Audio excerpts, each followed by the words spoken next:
Il m'appelle Charles. Charles Sidi. Bon, depuis que j'étais dans la rue, il a conduit. J'étais dans la rue avec mes amis. Mes amis me disent qu'on partait. C'est ton frère David Eto.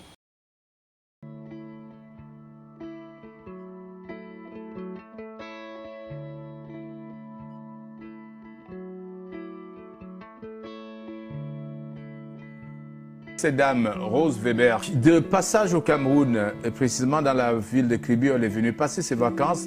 Elle tombe sur le cas du jeune Charles, un jeune qui vient vers elle et qui pose son problème. Il est né sans sexe. Et voilà ça que... Et voilà mon écart. Et vous voyez comment que ça coule. Et voilà les couches qu'il porte.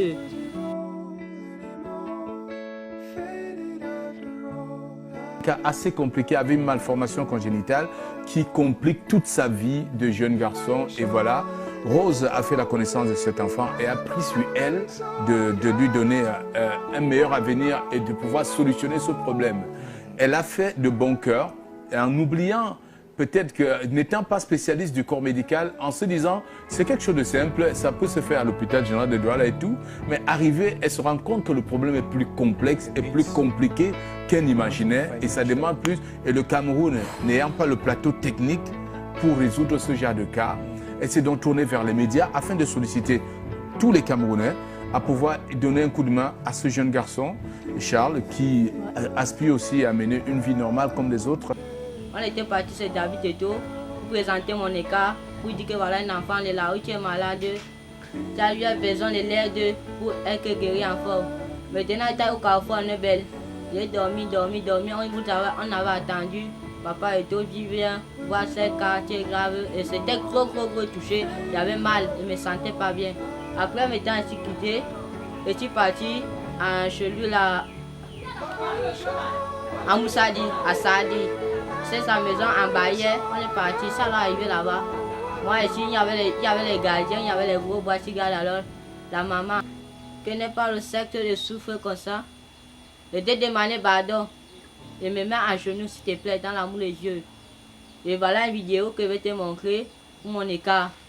En fait, j'ai connu Charles le 18 février 2017 à Kribi, au débarcadère. J'étais avec des amis, nous étions en train de manger. Et subitement, j'ai décidé de faire un direct. Et c'est là que le petit Charles est arrivé. Il était en train de mendier, il demandait les pièces. Et il s'est dirigé vers moi, il a soulevé son haut, il m'a montré sa blessure. Et ça m'a tellement touchée. Et comme les gens ont réagi sur ma page Facebook en disant que non, Rose, ne l'abandonne pas, amène-lui à l'hôpital, nous allons te soutenir. Et c'est comme ça donc que j'ai décidé de prendre en charge le petit Charles. Aujourd'hui, le problème se situe au niveau de l'évacuation sanitaire du petit Charles. Parce que quand j'ai connu le petit, je croyais que c'était facile. Je croyais que j'allais l'amener à l'hôpital ici au Cameroun, on allait le soigner, mais je ne savais pas que j'allais me retrouver dans une histoire qui va se dérouler entre deux pays.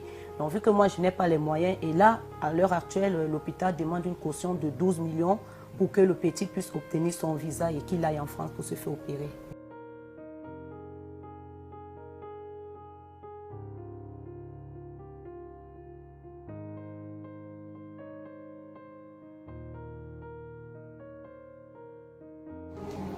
If you sabi say somebody pay, now for Yahweh. Hello guys, it's your boy Mr. Leo. I'm here with Charles. It's a young guy.